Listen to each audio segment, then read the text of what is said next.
미국의 지금 90일 이상 장기 카드 연체자는 금융위기 때 이후 최고치를 기록하고 있습니다. 전체 미국 가계 신용에서 7%밖에 차지하지 않지만 요즘은 가장 많이 등장하는 아까 기업들은 생산성 개선으로 이익을 늘릴 수 있지만 미국 가계는 이미 저축률을 보시면 전체적으로 실질임금 소득이 안 받쳐주기 시작하면서 이런 금리 단에서도 문제가 올해 뒤에 가면 심해질 수 있다는 거죠. 그러면 연준이 금리 인하를 안 할 수 있을까요?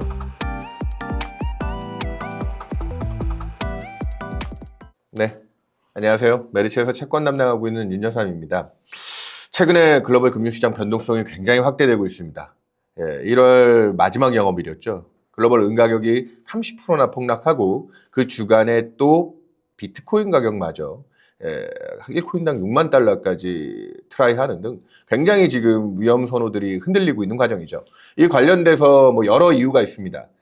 워시 신임 연준 지명자가 굉장히 매파적인 성향을 가지고 있다. 그에 따르는 달러 강세로 전환이 일부 원자재 가격들의 조정을 빌미를 만들었다. 또 최근에 미국의 과도한 비용을 썼던 소프트웨어 업체들이 이 칩업체들의 배만 불려주고 과연 비용을 뽑아낼 수 있는 건가? 엔트로픽이라는 회사가 법률 자문까지 한다고 하면서 이 AI 시장들이 재편되면서 일부들은 또 데미지를 크게 입는 게 아닌가에 대한 의심.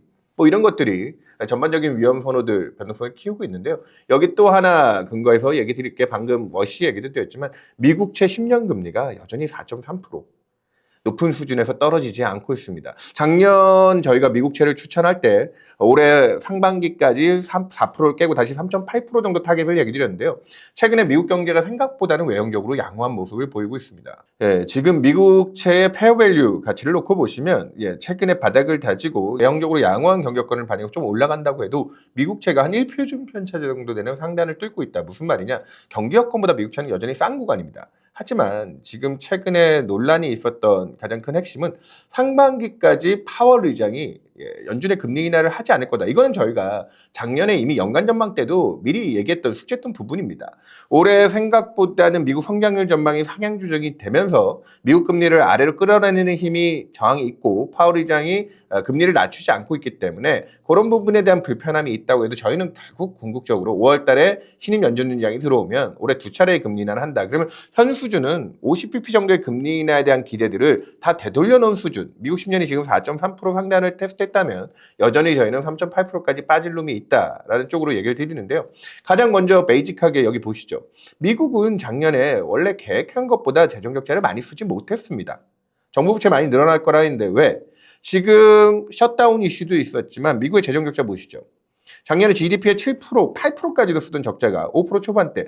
그러니까 지금 미국 증시가 상대적으로 왜 그렇게 다른 넌예스보다 강하지 못하냐? 정부가 주도해서 유동성을 공급하는 게 미국이 지금 처지고 있는 부분이죠. 그것 때문에 제가 작년에도 채권 쪽 얘기할 때 국내 채권은 지금 정권 바뀌고 나서 재정 적자가 확대되고 있는 쪽이라 불리하고 주식 시장을 놓고 보면 유동성 공급량이 우리나라 증시가 미국 증시보다 좋다. 이런 데서 채권 시장과는 반대급부의 현상이 나타나고 있는데 최근에 또 하나 중요한 이슈가 있었죠. 지난 주말 다카이치 일본 자민당이 총선에서 압승을 했습니다. 그래서 많은 우려가 지금 또 거론되고 있죠. 일본이 막대한 통화정책 완화적으로 끌고 간다고 하면 그 부분에 일본 금리에 대한 부담을 주고 충격이 들어오지 않을까.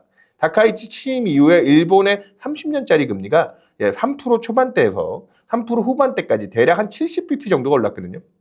저는 사실 이 과정은 의례 일어났어야 될 현상이다. 왜 그러느냐?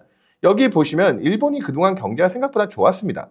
그렇기 때문에 다른 나라보다 좀 뒤늦게 금리 인상을 시작했지만 올해에도 한 2차례 정도의 금리는 지금 올릴 것이다. 얘기를 하고 있죠. 이런 금리 인상 기조 속에 제일 중요한 포인트가 뭡니까? 일본이 팬데믹 때 썼던 막대한 재정 적자를 작년까지 상당히 줄였죠. 그러니까 일본은 통화 정책이 완화적으로 끌고 오는 게 엔화 약세의 메인 동력이었다가 올해 들어와서 다카이치가 재정 적자를 GDP 3%까지 늘리겠다. 근데 여기서 중요한 숫자가 있습니다. 뭐냐? 20조 엔입니다. 20조 엔은 일본이 지금 대략 650조 엔 정도 1년의 GDP를 소득으로 벌어들이고 있는데 그의 3% 정도 해당하는 수치입니다. 그러니까 어마어마한 숫자죠. 우리 돈으로 환산하면 200조 원이 넘는 이 추경을 해서 일본 경기를 부스팅하겠다라고 하는데 이 3% 재정적자 수준 연구기관들의 추정보다는 더 많은 적자를 지금 낼 수밖에 없다.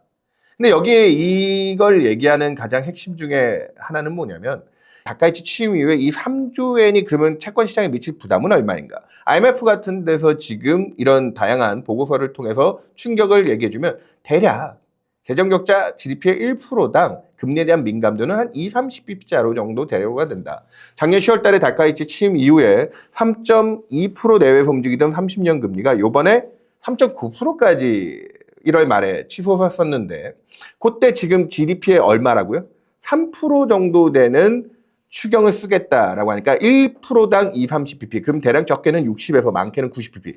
그러니까 지금 일본은 막대한 재정 정책에 대한 부담이 지난 1월 20일 날 충격, 일본 금리 충격에 다 녹아 들어왔고 되려 지금 어제 총선에 압승할 때 일본의 지금 30년 금리는 오늘 얼마냐? 3.5%대입니다. 그러니까 아까 얘기드렸던 선제적으로 우려가 컸던 시기에 재정에 대한 부담들은 미리 다 녹았고 그러고 나서 일본 재무상의 개입과 함께 일본 중앙은행이 어느 정도 채권 시장을 안정화시키는 조치를 취하겠다라고 해서 금리가 오히려 안정화됐죠. 총선에서 일본이 이겼으니 더 막대한 재정을 써서 일본 금리가 올라가게 되고 그 금리 충격이 미국이라든지 우리나라와 같은 글로벌 채권 시장의 악재가 될 거냐? 아니요. 그 재료는 다 녹아 들어왔다는 부분입니다. 그렇기 때문에 일본에서 지금 공급하는 유동성은 오늘 니케이가 지금 5% 가까이 급등하고 있거든요. 총선 다음 날인 오늘. 그런 부분들은 채권 시장에 대한 부담 요인이나 미국 금리의 악재로 작동했던 과정들은 현재적으로 다 녹아있다. 그래서 글로벌 금리가 일본 금리발 충격까지 더 위쪽으로 가느냐? 예, 과거에도 남유럽 위기 때 시리자나 오성운동 같은 포퓰리즘 기관들이 유럽의 그 해당 국가들의 채권 시장을 망가뜨릴 거라 했지만 최근까지 들어와서 그리스와 이탈리아 채권 시장은 유럽에서 지금 가장 건전성을 확보하고 있는 시장으로 바뀌어 있는 상황입니다. 그런 부분을 생각하면 일본발 또 뭐 여러분들 엔캐리 그런 거 늘 걱정하시잖아요. 일본 금리가 유발할 수 있는 글로벌 금융시장 불안은 오히려 지금 자민당이 총선에서 압승했기 때문에 크게 한 가닥 안정화 조치를 잡고 가고 있다. 안정화되고 있다라는 쪽으로 해석해 주시면 될 것 같고요. 미국 쪽 얘기 보시죠. 지금 미국 경제는 반대로 보셔야 됩니다. 일본은 지금 재정을 쓰면서 어느 정도 경기를 부스팅하지만 아까 작년에 미국은 생각보다 재정을 아껴가면서 유동성의 메인 공급자가 아니었다. 그래서 1월 달에도 주가의 퍼포먼스가 상당히 좀 약했죠. 근데 성장률은 좋습니다. 왜 좋느냐? 실물 경제 중심으로 좋죠. 심리는 되게 여전히 불안한 부분이 많은데 지금 미국 가계는 생각한 것보다 지금 경기가 외형적으로 좋다라는 인식 하에 주머니에 있는 돈들을 팍팍 긁어 쓰고 있습니다. 무슨 말이냐? 지금 미국 고용 지표가 취약하다는 건 심리 지표들이나 최근에 AI 대체 때문에 고소득자들이 지금 오히려 저소득자들보다 일자리를 잃을 것 같다. 아까 얘기 드렸던 뭐 법률, 회계 이런 컨설팅 같은 게 AI가 대체하고 들어오고 있기 때문에 미국의 노동시장은 여전히 취약합니다. 그럼에도 불구하고 아까 미국의 성장의 컨센서스가 올해 잠재 성장률이 2%를 뛰어넘어서 굉장히 양호한 수준을 나타내고 있지 않느냐. 그걸 관련해서 최근에 가장 많이 나오고 있는 단어가 뭡니까? 고용 없는 성장입니다. 일자리를 이제 대체하고 이런 AI와 같은 혁신이 기업의 생산성을 늘려주니까. 그래서 기업 단에서 이익은 늘고 미국 기업들의 이익이 늘어나는 부분이 상당 부분 주가에도 도움을 주지 않겠냐라는 생각을 하고 있는데 전 여기서 이제 하나 중요하게 좀 포인트를 짚고 가는 게 지금 미국 경제가 외형적으로는 되게 좋아 보이지만 이 오른쪽 그림의 이실감이 저는 올해 하반기에 다시 연준이 금리 인하를 하면서 지금 미국 시장이 상당 부분 왜 미국 경기는 좋다고 하는데 주가가 그렇게 못 올라가야 되는 그 고민을 푸는 가장 중요한 열쇠라고 봅니다. 생산성 개선됐죠. 생산성이 개선되면서 돈을 많이 벌게 되면 그 반대 수혜를 또 누가 누려야 되죠? 이 실질소득 임금, 가계에 어느 정도 콩고물을 떨어뜨려줘야 되는데 그 상관관계는 원래 높은 편이거든요. 근데 AI가 아예 일자리를 대체하면서 작년 하반기에 생산성 개선 대비 가계 실질소득은 전혀 개선되지가 않았습니다.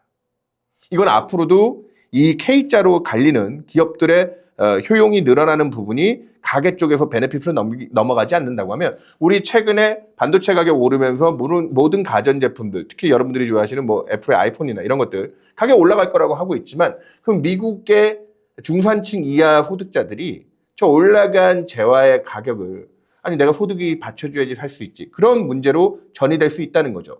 이미 지금 보시면 팬데믹 과정에서 더 심화됐지만 미국의 소득에서 차지하는 노동의 비중은 계속 무너지고 있습니다.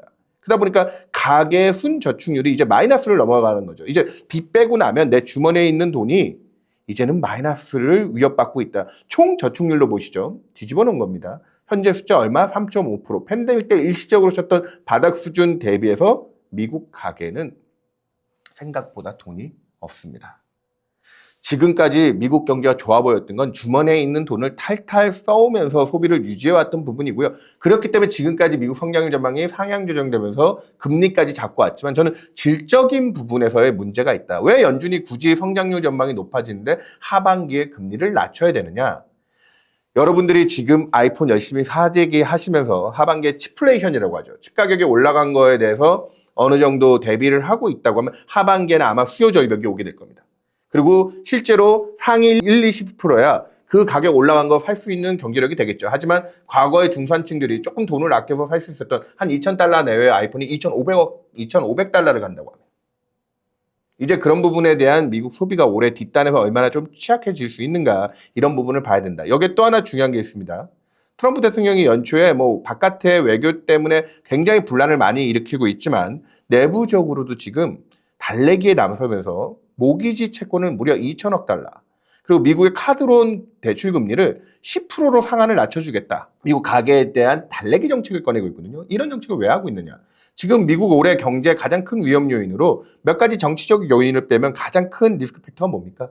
금리가 높은 거에 대한 걱정이 생각보다 큽니다. 여기 또 보시면 사모대출과 같은 거 최근에 파산 이슈들 일부 소프트웨어 업체들이 여기에 또 문제를 일으키고 있다. 노이즈가 있죠. 이거 관련해서 제가 예전에도 한번 얘기 드렸지만 왜 MBS를 트럼프가 2천억 달러 적지 않은 돈이죠. 이 수준을 매수해 주려고 하느냐. 미국 주택 경기가 지금 최근에 굉장히 좋지 않습니다. 지금 보시면은 그나마 작년에 9월, 10월, 12월 세 차례 금리 인하를 해주면서 매도자가 좀 줄었다고 하지만 매수자는 여전히 바닥 수준. 미국의 이 주택 경기에 대한 위축이 최근에 이런 걸로 나타나는 거죠.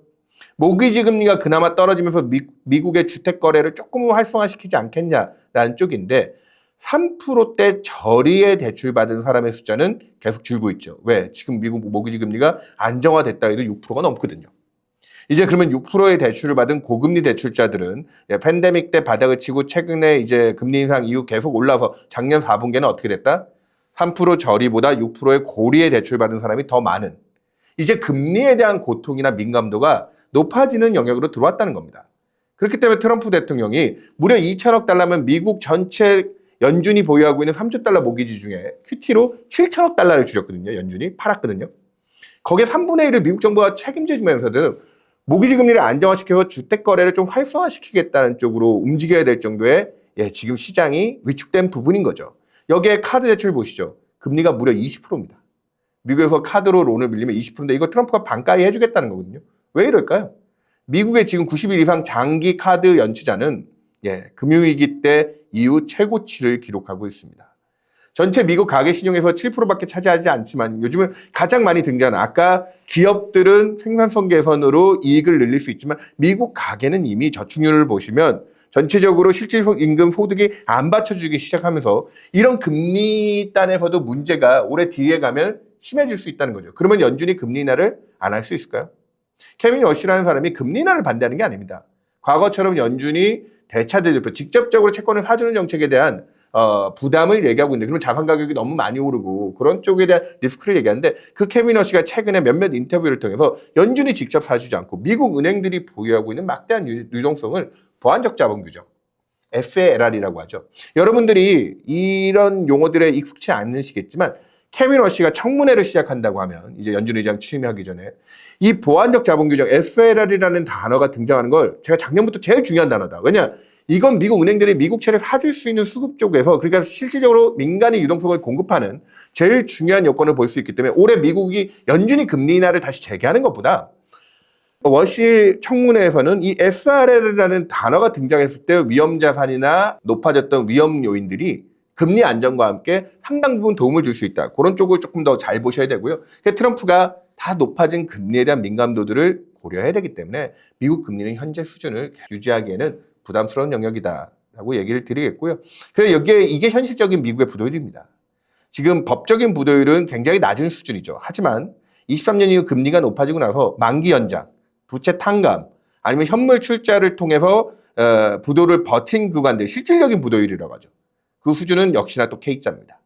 그러니까 여기엔 다 금리에 대한 부담이 녹아있는 거예요. 그래서 제가 자꾸 미국 경제가 아니 미국 경제 좋은데요? 올해 성장률 전망 2% 넘어서 계속 좋은 쪽으로 가야죠. 그럼 미국 증시가 왜 못 오릅니까? 이런 질적인 문제들이 다 찾아오고 있기 때문에 저는 궁극적으로 올해 하반기에 미국에 다시 미국 중심으로 위험 자산들이 득세하려면 첫 번째 전제 조건이 이 리스크들을 좀 배제해줘야 된다. 깎아줘야 된다는 거죠. 낮춰줘야 된다는 거죠. 이런 부분들을 잘 주목해서 보셔야 될 것 같고요. 물가는 관세가 이미 유발한 물가에 대한 우려. 이번 주에 또 미국 1월 CPI가 나오는데 지금 일간으로 미국 물가를 집계하는 트루플레이션 같은 회사에서 집계하는 미국 물가는 0%대로 지금 이미 떨어지고 있습니다. 어떻게 그렇게 극단적으로 떨어지나요? 이미 수입 물가 쪽은 관세 부과가 다 녹아있기 때문에 더 위쪽으로 올리지 않는데 아까 주택시장이나 서비스업 그리고 미국 가계 소비력이 지금 계속 떨어지고 있기 때문에 생활 물가 중심으로 아래쪽으로 받고 있는 압력이 지금 커지고 있습니다. 이런 부분도 지금 외형적으로는 미국 경제가 좋아진다라고 하고 있지만 질적인 부분에서 아니 그렇다고 하면 좋아지는 경기 여건 감안해서 물가가 다시 올라가는 거에 대한 걱정을 해야 되고 통화정책은 그러면 여전히 뭐 완화를 해줄 수 없는 환경이겠지만 인플레이션 쪽에서는 오히려 안정화 기조가 나타나고 있다. 결론입니다. 케빈 워시라고 하는 신임 연준 지명자가 분명히 뭐 일부 매파적인 성향을 발언들이 과거에 있긴 했지만 아까 청문회 과정에서 민간의 자본을 쓰는 부분 그리고 지금 현재 연준 인사들의 이 점도표 보시죠. 한 칸에 뭐 과반이 들어가지도 않습니다. 한 3, 4명씩 이렇게 쭉 4%에서 2% 초반까지 나눠져 있는 분화되어 있는 이 연준 의사들의 의견을 놓고 보면 이게 워시가 의장 지명됐지만 그 전에 거론됐던 해시시 들어왔든 아니면 링라이더 같은 뭐 민간의 출신의 의장이 들어왔든 한 방향으로 일방적으로 몰고 갈 수는 없을 겁니다. 지금 오른쪽에 선도금리에 나와 있지만 최근에 많이 후퇴했다고 하더라도 올해 6월 파월이 퇴임하고 난 이후 첫 인하를 하고 2차례 금리 인하를 할 거라는 믿음 자체가 그렇게 크게 훼손되지는 않았습니다. 앞으로 3월 FOMC가 끝날 때까지 미국 10년 금리가 의미 있게 레벨 다운을 못한다. 하지만 지난주에 일시적인 금융시장 변동성 확대 구간에서 미국 10년이 4.3에서 다시 4.1대까지 회귀하는 이런 모습들을 보면 아까 앞서 얘기 드렸다시피 미국 경제가 외형적으로 좋아 보이는 부분만 놓고 미국 금리의 추세가 다시 위쪽으로 가는 건 아닌가요? 아닙니다. 충분히 아직 지금 높아진 금융시장들의 스트레스를 생각한다고 하면 올해 2차례 인하 이후 미국의 장기금리는 앞자리를 4에서 3자로 바꿔야 될 여건으로 흘러갈 거다. 지금은 당장 매수 재료가 강하게 보이지는 않지만 이 질적인 문제들을 소화하는 과정에서 저희는 미국 금리의 하향 안정화 기조는 유효하다라는 쪽에서 의견들을 정립해서 얘기 드리겠습니다. 그리고 이 기조가 전제되지 않으면 채권보다도 여러분들이 더 관심을 많이 가지시는 미국 증시가 왜 올해도 지금 상대적으로 논뉴스보다 이렇게 이기지 못하나요? 미국은 지금 메인 유동성 공급자가 아니기 때문에 그렇습니다. 그런 부분에서 지금 최근에 뭐 소프트웨어 업체와 칩업체들의 엇갈린 주가에서 뭐 여러분들이 많은 고민들을 하고 계시지만 그 불편함을 덜어주려고 하면 아까 얘기 드렸다시피 금리에 대한 스트레스들이 모기지, 카드론, 가계에 대한 안전성 그래야지 구매력들이 일부 회복되는 그런 부분들이 확인되어야 하반기 미국 증시에 대한 추가적인 또 업사이드들을 논할 수 있지 않을까 그런 부분에서도 중요도가 있겠다 얘기 드리겠습니다. 제가 준비한 내용은 이 정도로 마치겠고요. 여전히 변동성 큰 시장 대응이 어려우시겠지만 이런 매크로에 대한 기본적인 방향성들을 잘 전제하시고 우리 워시 연준 의장 지명자를 많이 싫어하시는 분들이 생기셨던데 그분이 청문회를 거치면서 올드 워시가 아닌 뉴 워시로서 어떤 역할을 보여줄 것인지 거기에 또 많은 실마리가 있을 거다. 그렇게 좀 대응하시면 될 것 같습니다. 경청해 주셔서 감사합니다.